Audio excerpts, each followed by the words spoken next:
Salut les gars, du coup on se retrouve pour un nouveau tuto, ça fait un petit moment. Et ce coup-ci ça va être le bar spin, vous avez beaucoup demandé, donc voilà, il est là. Du coup, première étape pour le bar spin, il faut savoir dans quel sens vous allez le lancer. Et ça en fait, pour savoir ça, il faut savoir quel pied vous avez devant. Du coup, moi j'ai le pied gauche devant, du coup je le lance avec la main gauche. Et si vous avez le pied droit devant, main droite, voilà, c'est logique. Si vous vous sentez plus à l'aise dans le sens inverse, c'est pas très gênant, ce sera juste un problème quand vous voudrez le faire en 3-6, ce genre de choses, vous l'aurez pas dans le bon sens, donc autant l'apprendre directement dans le bon sens. Deuxième étape, il faut apprendre à bien serrer la selle avec ses genoux. C'est vraiment ça qui va faire que quand vous allez lâcher le guidon, il n'y a rien qui bougera. Du coup, n'hésitez pas à monter un peu la selle. Moi quand j'ai appris, je l'avais montée super haut pour être à l'aise. Faut qu'elle soit à peu près là au niveau des genoux.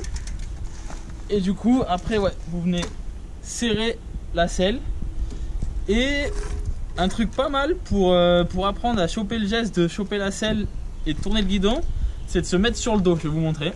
Du coup ça c'est une petite technique pour apprendre à choper un peu le geste. Vous avez un peu con mais ça aide vraiment bien.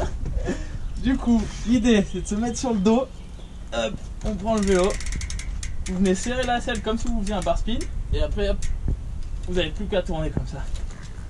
Et ça aide vraiment en fait. Vous pouvez essayer de le faire le plus vite possible, de hop, choper la selle, tourner le guidon. Et voilà, c'est la première étape.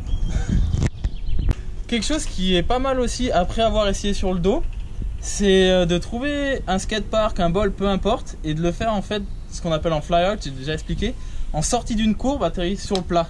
Parce que comme ça, au pire, si vous tournez et hop, qu'il ne se passe rien, vous atterrissez sur le plat, vous étiez à 10 cm du sol, vous n'avez aucun risque.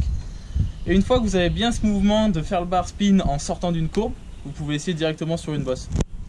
Ensuite, il y a, en fait, on appelle un bar spin, mais il y a deux mouvements. Il y a vraiment ce qu'on appelle le bar spin, c'est vous jeter comme ça et vous rattraper. Quand on apprend, c'est pas le top. Le mieux, c'est de faire ce qu'on appelle un bus. En fait, avec votre main, vous allez tout le temps accompagner, en fait. Et quand elle est là, hop, elle vient rattraper. Il y a la main avec laquelle vous lancez le bar spin, elle est toujours en contact avec le guidon, en fait. Du coup là, vous ouvrez, hop, vous tournez, là ça tourne tout le temps contact et après vous venez rattraper.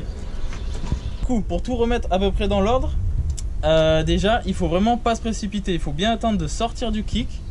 Ensuite, vous remettez votre vélo à plat, vous tendez bien les jambes comme pour un X-Up.